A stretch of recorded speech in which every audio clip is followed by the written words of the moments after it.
봉독해 드린 로마서 10장 5절 말씀, 의로 살리라.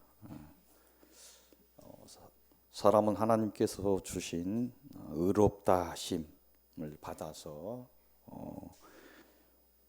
살게 된다, 이런 말씀입니다. 그 의롭다함을 받아서 사망에서 벗어나고 사단에게서 벗어나 하나님의 자녀가 되고 구원을 이루게 된다, 이런 말씀입니다. 구원의 서정이라고 하죠. 구원의 단계를 이렇게 이론적으로 이렇게 해놨는데, 이 칭의, 의롭다 칭함 받는 것, 하나님으로부터 칭의, 그러는데 구원의 서정에 다섯 번째 있는 것이 칭의입니다. 이 하나님으로부터 받는 의롭다함은 하나님의 부르심을 받은 자들에게 일어나죠. 하나님의 구속의 작정 속에서 예정하시고 그런 섭리 속에서 개별적으로 또 소명을 받죠. 부르심을 받고 거듭나고 또 회개하고 신앙을 세우면서 그 신앙을 보시고 하나님께서 의롭다, 이렇게 의롭다 한 자들을 하나님의 자녀다. 하나님의 자녀들은 하나님께서 하나님의 품성으로 성화시키시고 견인하시고, 우리는 그런 단계에 있죠. 하나님의 자녀로서 성화되고 견인되는 단계에 있죠. 아직 구원에 이르지 않았어요. 근데 많은 사람들이 구원의 그 단계 속에서 중간중간에서 탈락하고 무늬만 남은 사람들이 많이 있죠. 하나님의 자녀라고 하지만 하나님의 자녀에 이르지 못하는 사람들이 많이 있습니다. 계속해서 이야기한 것처럼 이 칭의는 사람들이 하나님 앞에 나와서 믿음을 고백하고 거듭나 자신의 죄를 회개하고 죄사함을 받고 하나님부터 이제 구원에 이르고 하나님의 자녀가 될 의롭게 되었다 인정한 것을 칭의라고 합니다. 설교 서두에서 한번 생각해 보려는 거예요. 우리가 이제 칭의를 통해서 얻게 되는 것이 뭘까? 칭의를 하나님으로부터 의롭다함을 받았다. 우리가 의로워질 수는 없어요. 하나님께서 너는 이제 의롭다. 죄는 많이 있지만 하나님께서 덮어주시는 거예요. 너는 이제 의롭다. 하나님밖에 할 수 없는 것이죠. 인간이 할 수 있는 부분은 아니죠. 그 칭의를 통해서 얻게 되는 것이 있는데, 그 첫 번째는 죄사함입니다. 부르심에 대한 응답과 믿음으로 거듭난 자에게 남은 숙제가 있죠. 남은 숙제는 자신의 죄에 대한 것입니다. 거듭났는데, 하나님으로부터 은혜를 받아서 거듭났는데 아직 죄는 남아있어. 거듭났는데. 그래서 거듭난 지는 이어지는 자신의 죄를 알고 고백하죠. 회개, 자신의 죄를. 거듭나면 죄가 알게 돼. 거듭나지 않으면 자기는 의롭다 생각하죠. 세상 사람들은 나는 죄 없어도 법 없어도 살 사람이야, 이렇게 이야기하지만 거듭나고 나면 자신의 죄를 알게 됩니다. 하나님 앞에서. 그런 고백하는 회개를 통해서 우리는 죄사함을 받게 됩니다. 이 죄사함을 받게 되면 해결되는 것이 있습니다. 처음은 사단의 저주에서 벗어납니다. 우리 영적 싸움은 하죠. 벗어났기 때문에 싸움을 하는 것입니다. 벗어나지 않았으면 싸울 일이 없죠. 그 속해 있으니까. 인간의 죄의 시작은 하나님과의 약속을 어기고 하나님처럼 되려고 선악을 알게 하는 열매를 따먹으면서 비롯되었습니다. 이 죄사함을 받음으로써 우리는 사단의 악한 저주에서 벗어나게 되는 것입니다. 이 죄사함을 해결하는 것이 두 번째는 사단의 종에서 벗어나는 것입니다. 해방되는 것입니다. 인간이 하나님을 떠남으로 사단의 미혹에 속아서 사단에 속하여 죄를 사함받지 못하고 천대를 이어오면서 사단의 종으로 살게 되었는데, 여기서 해방된다는 것입니다. 이 죄사함이 해결하는 것의 마지막은 하나님과의 원수됨에서 벗어나는 것입니다. 사람이 죄를 지고 사단의 종으로 살게 되면 자기가 원하든 원하지 않든 하나님과 원수로 살게 됩니다. 이것이 거듭난 자가 회개와 이를 통한 죄사함을 받아야 되는, 그게 중요한 이유가 되는 거예요. 완전히 그 죄사함을 받아서 하나님과의 원수됨에서 벗어나야 된다는 것입니다. 칭의로 인해서 이 땅에서 이루는 것의 두 번째는 죄사함에 의해서 거룩함을 이룹니다. 거룩함. 칭의로 인해서 우리가 이 땅에서 거룩함을 받게 됩니다. 회개에 따른 죄사함을 이룬 자가 다시 죄로 돌아가지 않으려는 적극적인 신앙, 우리가 회심이라는 것입니다. 구원의 서정의 회심을 보면 회개를 하고 회개로 끝나는 것이 아니라 뒤돌아서서 그쪽으로 가지 않으려는 노력, 신앙, 이것이 합쳐져서 회심이라고 하는데, 이 회개에 따른 죄사함을 이룬 자가 다시 죄로 돌아가지 않는 적극적인 신앙을 보이는데, 그 신앙을 통해서 하나님으로부터 거룩함을 받습니다. 이 거룩함을 하나님으로부터 은혜로 받게 된 자를 하나님은 이제 의롭게 되었다, 이렇게 이야기합니다.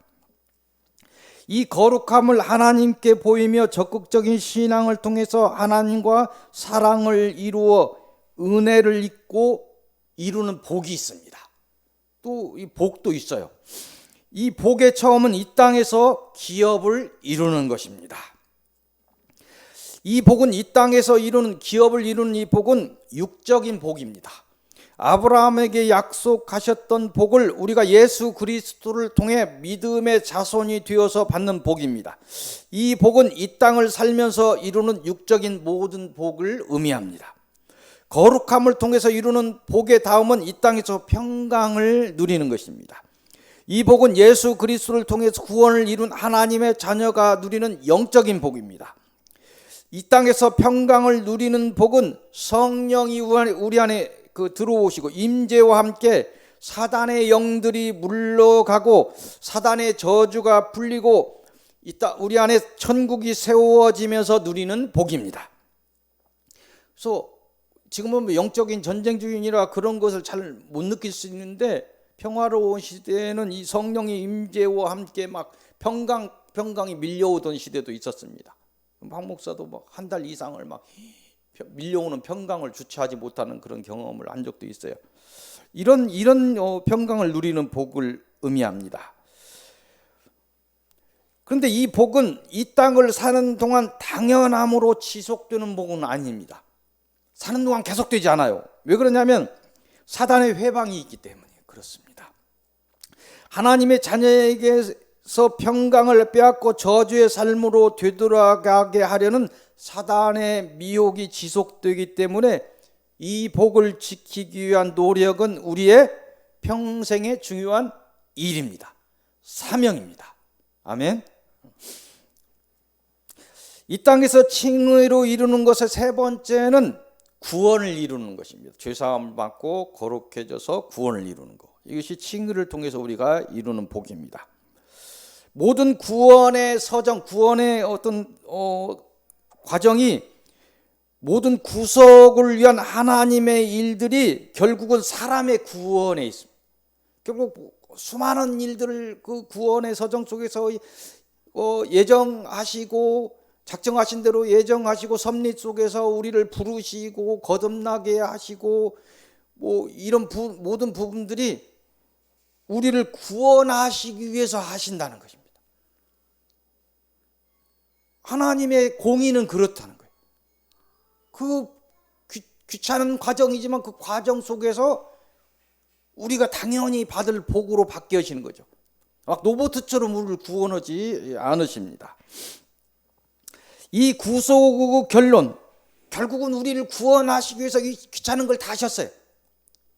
사람이 되어서서 십자가에 달리시고 그 과정을 다 하셨다면, 이 구속 결론에 대한 하나님의 일과 그 의지를 여러분들이 아시기 바랍니다. 인간의 긴 역사를 통해 하나님의 섭리와 그 참으심을 깨달아 모든 하나님의 은혜에 이르기 위해서 깨어있는 신앙을 유지하시기 바랍니다. 하나님의 의롭다함은, 이 칭의는 철저하게 하나님의 은혜입니다. 하나님의 은혜를 따라 부르심을 받고 그 은혜가 더하고 더하여 의롭다함을 받았으니 이제는 모든 날을 여러분들은 하나님만을 사랑하고 온 날 하나님의 사명을 감당하며 살기를 바랍니다. 하나님의 법과 의가 여러분의 심중에 온전하게 세워지기를 기도드립니다. 오직 하나님만을 신앙하시며 마지막 남은 날들을 오직 하나님의 은혜와 사랑 속에서 이기고 또 이기시기를 기도하며 축복드립니다. 오늘 주시는 서론의 말씀 사사기로 갑니다. 사사기 6장 1절에서 40절까지입니다. 이곳을 통해서 주시는 말씀은 부르짖으라입니다. 부르짖으라. 이 사사기 6장 1절에서 40절까지 내용은 뭐냐면 순서적으로 이렇게 보면 사사기에서 우리가 계속 지금 보아왔던 것처럼 이스라엘 백성이 또 하나님을 놓치고 우상 숭배를 합니다. 역사 사사 하나 세워서 좀 이렇게 하면 하나님을 믿었다가 또 사사가 죽거나 뭐 좀 이렇게 하면 또 하나님 놓치고는 과정을 반복하고 있는데 여기도 그렇다는 거예요. 또 우상 숭배를 하니까 하나님의 심판이 내려옵니다. 순서대로. 그 심판이 내려오니까 또 이스라엘 백성이 또 회개를 합니다. 회개를 하니까 하나님께서 이 백성을 구원하시기 위해서 사사 기드온을 세웠다. 이런 것들이 쭉 이렇게 순서대로 이렇게 내용이 있습니다. 역시나 인간은 하나님께서 우리 항상 이야기하는 것처럼 우리에게 뭐 물질이나 세상적인 복을 주시는데 걱정하는 것이죠. 또 놓칠까봐. 모든 역사가 그러했으니까 잘 되고 잘 되면 하나님을 놓치는 것이 우리의 습성이라 그렇다는 것입니다. 이곳에서는 이스라엘 백성의 회개의 기도가 나오는데 또 다른 기도가 보입니다. 기드온의 기도가 숨겨져 있습니다. 하나님이 주시는 사명에 관하여 믿음 없는 기드온이 기도를 합니다. 아니 내가 정말 사명이 있는 사람인지 표징을 받고 싶다. 그런 기도를 통해서 표징을 받고 믿음을 세워 사명을 감당하고 있습니다. 박 목사도 표징을 한번 받고 싶어요. 근데 역사를 배우고 나서 이 사람들처럼 똑같이 저도 표징을 세워주세요. 지금 흔들립니다. 이렇게 기도할 수는 없잖아요. 안 해야지. 똑같은 사람 되면 안 되죠. 날마다 미혹이 옵니다. 날마다 표징을 받고 싶어요. 세상에 그냥 이 교회라도 좀 번듯하게 좀 세워주세요. 이런 표징이라도 세워야 내가 막 목숨을 걸고 가든지 말든지 이런 인간적인 원망이 자꾸 눈을 뜨면서 하늘을 바라보는데 마지막 기도는 못해요. 무서워서. 역사를 알고 있으니까 우리는 그 단계에서 벗어나야 되죠. 근데 기도는 너 사명 있어. 이스라엘을 세울 사명 있어 하니까 표징을 주세요. 기도원 표징들이 많이 나옵니다. 구약의 사명자들을 보면 표징 없으면 안 갔어요. 표징을 받는데 표징을 받아서 믿음을 세워서 사명을 감당했다 이런 내용입니다. 이곳에 표징이 있습니다. 표징은 기도원이 받은 3번의 표징이 있습니다. 첫 번째 기도와 받은 표징은 이사야서 6장 7절에서 24절까지 내용입니다. 이건 뭐냐면 이스라엘 백성의 구원에 대한 하나님의 언약을 들은 선지자가 이름 없는 한 선지자가 이스라엘 백성의 구원에 대해서 언약을 들었어요. 그래서 요아스 아들 기드온에게 가서 하나님이 함께 하시는 사사이다 이렇게 전했어요.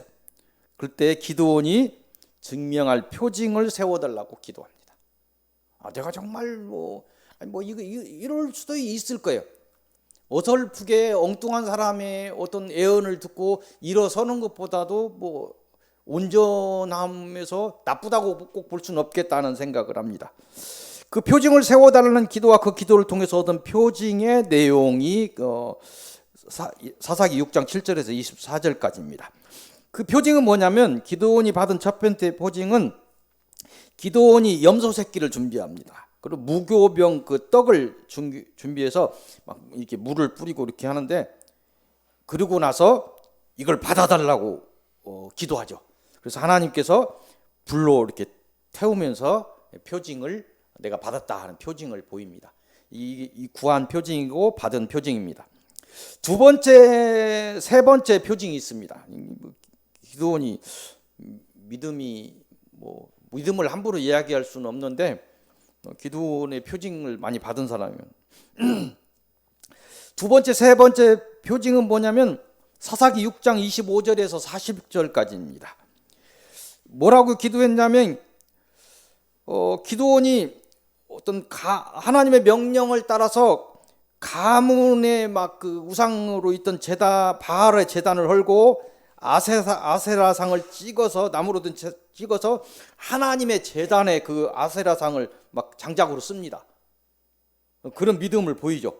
그 뒤에 하나님께서 미디안에 묶여있던 이스라엘을 구원할 사명이 있다 이렇게 하나님께서 이야기하니까 이 사명에 대해서 기도는 표징을 구하게 됩니다. 표징은 뭐냐면 타작마당이 이렇게 있는데 타작마당에 한 무치의 양틀을 이렇게 두고 나서 이슬이 자고 나서 이슬이 내리는 거 똑같이 내려야죠. 타작마당 안에 다 오픈되어 있는 곳에 있는데 이슬이 양털에게만 있게 하세요. 밖에는 이 타작마당 안에는 없게 해주세요. 이걸 표징으로 주세요. 받았어. 다음에 또 가만히 이게 또 의심이 와. 이제는 이슬이 양털에는 없게 오고 그 타작마당에는 있게 해주세요. 반대로 또 그대로 그 표징을 받았어요. 그래서 이제 믿음을 세웠다 그런 부분입니다. 좀 황당할 수도 있는 그 부분인데 이 본문의 기도와 그를 통한 하나님의 표징을 보이심에 대한 그 사례를 우리에게 주시는 메시지가 있습니다. 이 메시지는 마지막 시대의 기도의 중요성입니다. 꼭 이런 표징이 있다 없다 이걸 받으라 마더라가 아니라 마지막 시대의 기도가 얼마나 중요한가. 이러한 일도 하실 수 있는 하나님이다. 믿음의 기도로 산을 움직일 수도 있다. 황당하죠? 못하실 것이 없는 하나님.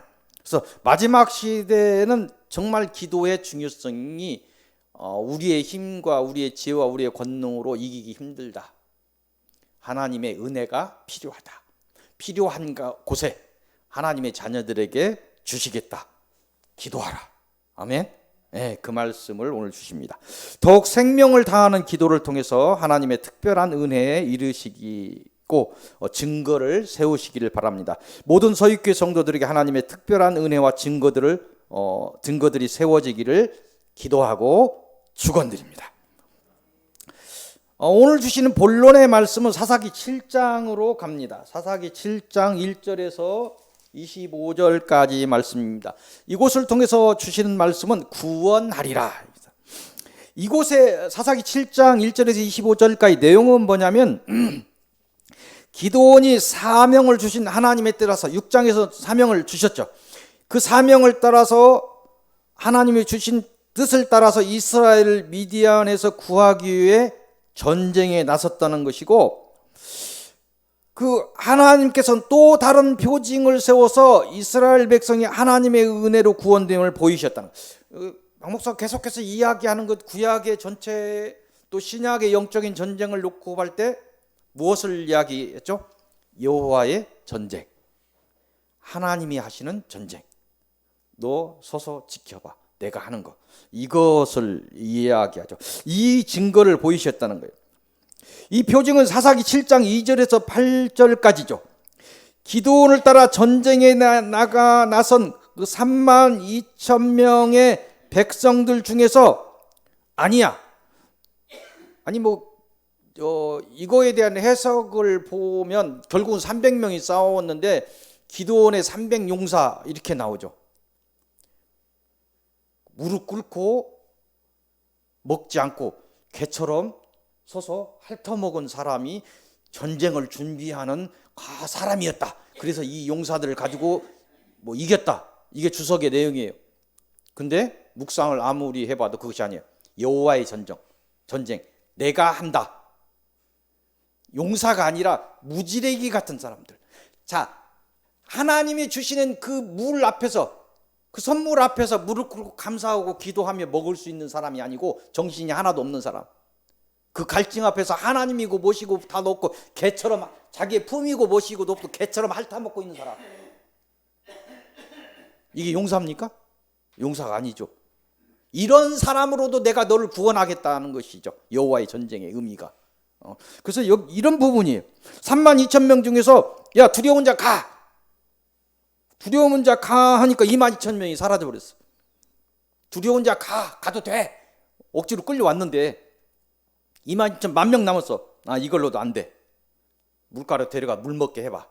물 먹게 해보는데 개처럼 핥은 자가 300명이었어. 그 자만 떼놓고 다 두들려 보냈어요. 300명. 이 300명을 가지고 미디안을 물리치게 하셨다는 것이 이 표징이에요. 하나님이 은혜로 이겼다는 표징. 사사기 7장 22절을 보면 이 하나님 앞에서 개처럼 물을 핥던 그 준비되지 않은 자 300명이 하나님의 명령을 따라 미디안 진영에 이르러서 막 나팔을 불 때 하나님의 은혜가 임해서 미디안 모든 백성들을 어리석게 하셔서 어둠 속에서 자기들끼리 전쟁을 막 치르는 거예요. 막 자고 있나 잠자리 막 있나 준비되지 않았으니까 애들은 자고 있나서 막 나팔을 불고 뭐 하니까 막 이게 자기 편끼리 찌르고 이렇게 하면서 죽어가다 도망갔다. 그래서 기드온의 군대가 이기게 되었다. 이 표징을 이렇게 세우셨다. 이렇게 이야기합니다. 이 사례를 통해서 주시는 메시지는 뭐냐면 우리가 이루려는 구원은 우리의 의지로 이루는 것이 아니라 하나님이 하시는 은혜로 이루는 것이다. 아멘. 이 시대도 하나님이 하시는 전쟁이다. 그래서 우리가 두려워하지만 않으면 우리의 약함을 아시니까 세워놨어. 박 목사도 세워놓고 우리 박수빈 목사도 이제 훈련하면서 뭐 어마어마한 힘을 다 가지고 있어요. 걱정하지 말라는 거예요. 하나님이 하시는 이 전쟁을 믿으면 너희가 두려워하지 말라는 거예요. 오는 현상에 두려워하지 말라는 거예요. 그 두려운 마음이 사라지면 사실은 여러분들이 잘 안 잡히게 돼 있어요. 그게 무슨 말이에요? 아니에요. 우리가 두려워하니까 잡히는 거예요. 그래서 이런 부분들 여러분의 신앙을 이런 여호와의 전쟁을 아시면서 구약 시대에 계속했던 이런 부분들이 하나님이 하시는 전쟁이다. 지금도 하나님이 하시는 전쟁이다. 서윗교회 성도들 놓고 이렇게 기도하고 보면 영적인 현상이 모든 사단으로부터는 모든 현상이에요. 실제적으로 죽어갈 수도 있어요. 근데 내가 한다. 내 지혜 밖이에요. 그분 어떻게 되는지 잘 모르겠어요. 여러분들의 가정과 여러분들의 어떤 이 교회와 이 부분은 그 전에 묵상했던 사단의 영들이 지켜섰고 하는 곳이 아니에요. 이미 숨겨져 있어요. 그렇지만 공의는 사단과의 싸움을 똑같이 해야 돼요. 우리는 불가사의하죠. 잘 이해가 안 될 수 있는 부분인데 하나님이 하시는 전쟁 중이다. 아멘. 두려워하지 마시기 바랍니다. 무엇보다 믿음이 우선이라는 것, 무엇보다도 하나님의 은혜가 먼저라는 것을 이야기합니다. 오직 하나님의 자녀로 거듭나시고 오직 하나님의 은혜를 구하시고 그 은혜를 따라 구원에 이르시기를 바랍니다. 오늘 주신 결론의 말씀 처음 보았던 로마서 10장으로 갑니다. 로마서 10장 1절에서 15절까지. 박 목사가 오늘 좀 말을 좀 빨리 하고 이야기를 좀 절제히 하네. 너무 자꾸 늦게 끝나니까 말을 좀 빨리 했는데 말씀도 어렵고 말도 빨리 하고 또 밴드에서 설교도 없애버린다고 하고 왜 경고를 하는 거예요. 박 목사가 정말 이 말씀에 대해서 너희들이 사랑하느냐, 정말 사모하느냐, 이 말씀 애타느냐. 근데 애탄다는 분 권사님이 한 분 계셔갖고 다시 올립니다. 근데 목사님 설교를 안 올리시면 저 잡힐 것 같아요. 잡혀갖고 막 전화를 했어요. 그래서 이번 주에 밴드에 다시 올리기로 했습니다. 그 전화가 안 왔으면 안 올리라고 했는데 애탄다는 분 한 분이라도 계셔서 그래 또 애타시는 분이 있구나. 여러분들 말씀에 갈망하시기 바랍니다. 정말 어려운 말씀들인데 중요한 말씀입니다. 이게 뭐 세상 설교처럼 뭐 어디 막 세상적인 예화 들고 막 하지 않습니다. 굉장히 어려운 설교예요. 어려운 설교이면 한번 듣고 또 한번 들어보고 자꾸 하면서 진리에 또 흔들리지 않은 믿음을 세우시기 바랍니다. 결론의 말씀 로마서 10장 1절에서 15절까지 이곳을 통해서 주시는 결론의 말씀 의로 살리라. 이 본문의 내용은 구원과 그 구원의 이유에 대한 것입니다. 즉 사람의 구원은 하나님의 의롭다 여김으로 이루어진다는 거예요. 사람의 구원은 사람의 의지가 아니고 하나님의 칭의로 하나님의 은혜로 이루어진다. 이런 것이 이 로마서 10장 1절에서 15절까지 내용입니다. 이 의롭다 여김 또한 죄인을 구속의 작정과 예정 속에서 구속 후 섭리를 이어오신 하나님의 사랑과 그 은혜에 따른다. 우리를 의롭다 하시는 여기는 그 이유는 하나님의 사랑. 하나님의 사랑 때문에 지금까지 이어온 거예요. 이유를 달아서 구원하시고 싶은 거예요. 아멘. 아니 우리가 의로워서 구원하는 것이 아니라 이유를 달아서 제가 나를 향해서 저렇게 기도하니까 저 어려움을 이기고 있으니까 저러한 죄에도 불구하고 박 목사 같은 그 큰 죄에도 불구하고 저렇게 사명을 감당하고 있으니까 끝까지 감당하면 혹시 하나님께서 나를 구원하실까 이런 생각을 해봅니다. 모든 구원을 향해 달리는 모든 하나님의 자녀는 하나님 앞에 겸손을 드러내야 한다는 것입니다. 사단의 종됨에서 부르시고 거듭나게 하시고 죄사함을 주시고 의롭다 하심이 모두가 우리를 구원하시기 위한 하나님의 은혜로 인함이라는 것, 우리가 겸손해야 되는 이유입니다. 날마다 자신의 믿음을 점검하여 신앙을 세우시기를 바랍니다. 하나님의 자녀됨에 대하여 겸손함과 부끄러움으로 하나님 앞에 서시기를 바랍니다. 공로 없이 받은 하나님의 은혜를 기억하시고 자신의 구원과 가족의 구원과 관계된 모든 사람들의 구원을 위해서 하나님의 은혜를 구하시고 하나님이 주시는 명령에 따라 이 땅의 사명을 감당하시기 바랍니다. 영적인 싸움에 던져졌으나 너무나 연약함으로 두려움에 떨고 있는 서있게 모든 성도들에게 기드온의 병사가 누렸던 그 승리의 은혜가 임하고 모두가 이긴 자들이 되시기를 기도드립니다. 이 복이 서있게 모든 성도들과 모든 가정에 임하셔서 모두가 영적인 싸움을 이기시기를 기도하고 소망하며 축원드립니다. 기도하겠습니다. 은혜의 하나님, 죄의 종에서 벗어나 하나님의 자녀로 살게 하신 하나님께 감사드립니다. 저희의 모든 날들이 오직 하나님만을 바라고 하나님만을 사랑하게 하시고 오직 하나님의 은혜를 받아 이 거친 광야의 날들을 이기게 하소서. 예수 그리스도의 이름으로 기도하옵나이다. 아멘.